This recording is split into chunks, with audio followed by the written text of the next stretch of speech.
Ya pemirsa, Rizky Rahmah Nur Wahyuni adalah salah satu dari sedikit dalang perempuan di Yogyakarta yang berhasil menembus dominasi laki-laki dalam dunia pedalangan. Nah, lahir dari keluarga seniman, ayahnya Ki Sigit Manggala Saputra adalah dalang ternama dan kakeknya seorang seniman ketoprak. Rahmah juga telah mengenal dunia wayang sejak usia dini. Ketertarikannya pada seni tradisional ini tumbuh sejak duduk di bangku kelas 3 SD dan sejak itu ia terus mengasah kemampuannya dalam mendalang. Sebagai pegawai pemerintah kota Yogyakarta, Rahmah tidak hanya aktif dalam pertunjukan wayang kulit gaya Yogyakarta atau Gagrak Ngayog Yogyakarta, tetapi juga berperan sebagai pengajar dalam workshop untuk anak-anak. Dengan tujuan memperkenalkan dan melestarikan budaya wayang kepada generasi muda, meskipun menghadapi tantangan sebagai perempuan dalam profesi yang didominasi oleh laki-laki, Rahmah juga terus berupaya menjaga dan mengembangkan seni pedalangan di era modern. Nah, untuk mengetahui pemirsa, apa yang membuat Rahmah atau Rizky Rahmah ini sangat tertarik dengan dunia dalang, kami sudah bergabung bersama Rizky Rahmah, sang dalang perempuan. Selamat siang, Rahmah. Selamat siang Kak Febrian dan juga Kak Glory, juga para pemirsa Metro TV.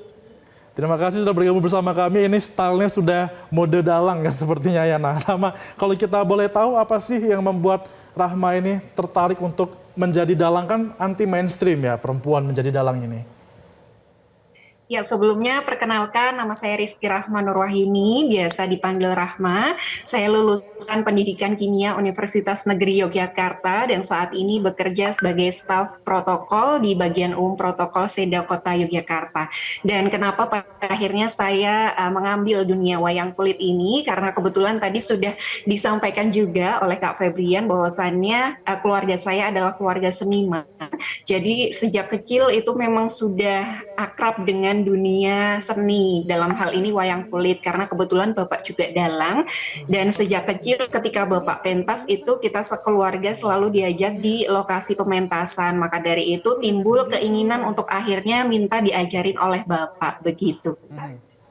Nah, pemirsa, kita kan ini sedang merayakan hari lahirnya Pancasila, yang mana juga dalam melestarikan seni dan juga budaya ini merupakan salah satu implementasi kita untuk dapat melestarikan dan juga terus mengingat menjunjung tinggi Pancasila sebagai ideologi kita. Nah, untuk memaknai hal ini Rahmah sebagai pedalang dan juga generasi muda di hari lahir Pancasila ini seperti apa?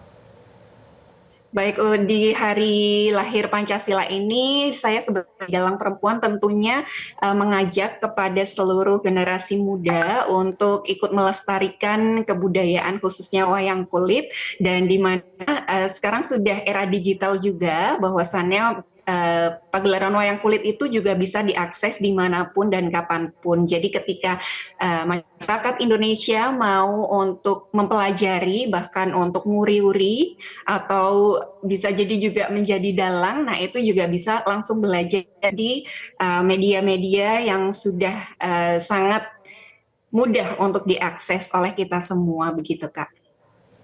Oke, Rahma, kalau pada saat Anda melakukan atau mendalang begitu ya, kira-kira tema-tema apa saja sih yang dibawakan? Apakah tema kebangsaan ini menjadi salah satunya? Kalau untuk tema, kebetulan saya baru menguasai 3 lakon, Kak Glory. Di antaranya Wahyu Cakraningrat, Wahyu Purbosejati, dan Anggono Duto atau Anoman Duto.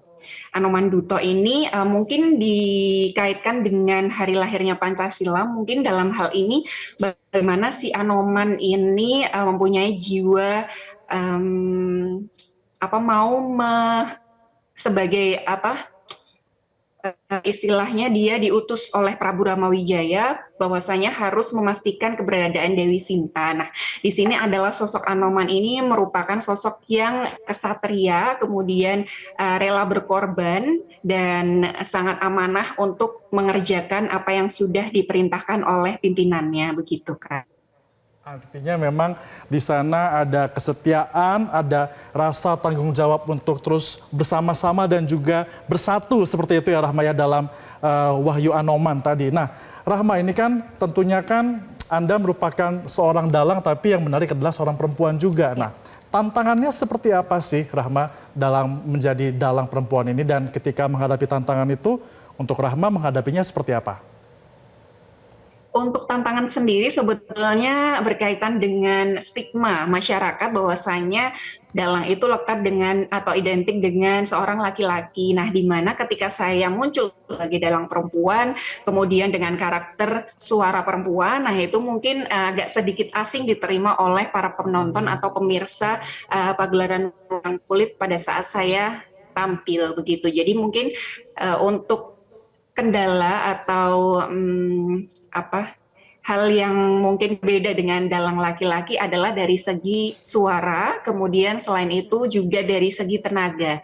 Bahwasannya tidak bisa dipungkiri seorang laki-laki itu tenaganya lebih kuat dong daripada perempuan. Nah, dalam hal ini ketika menjadi seorang dalang kita harus bisa memainkan wayang, kemudian sambil kaki itu ngeprak atau ngecrek cerek cerek cerek yang dalam pertunjukan wayang itu biasanya bunyinya cek cek cek cek. Nah, begitu. Dan itu dilakukan secara bersamaan. Jadi mungkin untuk kendala saya sebagai dalang perempuan adalah dari segi suara, mungkin karena tokoh-tokoh di wayang kulit itu didominasi oleh tokoh laki-laki dan bagaimana nantinya saya menyuarakan tokoh laki-laki ini agar bisa diterima oleh para penonton. Selain itu juga dari segi tenaga tadi bahwasannya saya harus bisa berlatih lebih begitu supaya tenaganya ketika menggerakkan wayang dan juga ngeprak tadi bisa seirama begitu Kak.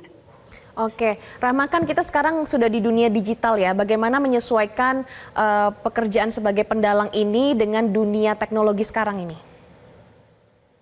Untuk saya sendiri kebetulan untuk pagelaran wayang kulit kadang juga disiarkan melalui kanal YouTube Kak. Jadi dapat diakses juga melalui kanal YouTube. Kemudian selain itu juga saya ada akun Instagram @rizky_rahma hanya 3 di belakang. Nah, itu ketika saya ada pementasan ataupun nanti ada proyek-proyek terkait dengan wayang kulit, nah itu saya langsung upload atau unggah di sosial media saya. Begitu harapannya masyarakat atau teman-teman yang berteman dengan saya di sosial media dapat tergugah untuk akhirnya mau mempelajari atau dalam hal ini hal kecilnya mau mengapresiasi pertunjukan wayang kulit begitu Pak. Baik, artinya kesempatannya itu ada untuk siapa saja dan kita wajib ya untuk mengapresiasi seni dan juga budaya siapapun yang membawakannya. Rahma, terima kasih sudah menginspirasi dan juga sudah berbagi ceritanya dalam Newsline sebagai dalang perempuan dan tentunya selamat kembali bertugas dan berkarya tentunya. Terima kasih. Jelajahi cara baru mendapatkan informasi. Download Metro TV Extend sekarang.